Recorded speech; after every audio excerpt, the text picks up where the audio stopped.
আজ কুমিল্লায় এসেছেন সেনাবাহিনী প্রধান জেনারেল ওয়াকারুজ্জামান। সকালে কুমিল্লা সেনানিবাসে অনুষ্ঠিত সেনাবাহিনীর ফায়ারিং প্রতিযোগিতা 2026-এর সমাপনী ও পুরস্কার বিতরণী অনুষ্ঠানে তিনি প্রধান অতিথি হিসেবে যোগদান করেন। এ সময় তিনি বলেন, একজন সেনা সদস্যের পেশাগত উৎকর্ষতা অর্জনে ফায়ারিংয়ের দক্ষতা অত্যন্ত জরুরি। এটি সেনা সদস্যদের মৌলিক প্রশিক্ষণের অবিচ্ছেদ্য অংশ। ওই জন্য ফায়ারিং অত্যন্ত গুরুত্বপূর্ণ। আমরা এতদিন ফায়ারিং সেভাবে করতে পারিনি, এখন ফায়ারিং কম্পিটিশন হলো। আমি যে রেজাল্ট আমি দেখলাম, ফায়ারারদের যে দক্ষতা দেখলাম, আমি অত্যন্ত আশান্বিত যে এতদিন ফিল্ডে থাকার পরেও আমাদের ফায়ারিং সক্ষমতা কমেনি। এটা একটা ভালো লক্ষণ।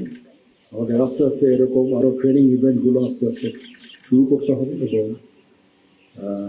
আমাদের যে কাজ, প্রশিক্ষণ, যুদ্ধের জন্য প্রস্তুতি, সেনাবাহিনীকে যুদ্ধের জন্য প্রস্তুত রাখা, এটা মোরাল ঠিক রাখা, ডিসিপ্লিন ঠিক রাখা, সেই কাজগুলো আমরা শুরু করছি ইনশাআল্লাহ। প্রতি বছর সেনাবাহিনীর এই ফায়ারিং প্রতিযোগিতা সেনা সদস্যদের কাঙ্ক্ষিত মানোন্নয়নে গুরুত্বপূর্ণ ভূমিকা রাখবে বলে তিনি আশা প্রকাশ করেন। প্রতিযোগিতায় 17 পদাতিক ডিভিশন চ্যাম্পিয়ন এবং para commando brigade runner up হয়। পরে সেনাপ্রধান বিজয়ী ও রানার আপ দলের সদস্যদের মধ্যে পুরস্কার বিতরণ করেন। উল্লেখ্য, গত 16 মে 33 পদাতিক ডিভিশনের সার্বিক ব্যবস্থাপনায় এই ফায়ারিং প্রতিযোগিতা শুরু হয়। এতে বাংলাদেশ সেনাবাহিনীর বিভিন্ন ফরমেশন, লজিস্টিক্স এরিয়া, 5টি স্বতন্ত্র ব্রিগেড এবং প্যারা কমান্ডো ব্রিগেড সহ মোট 17টি দল অংশগ্রহণ করে।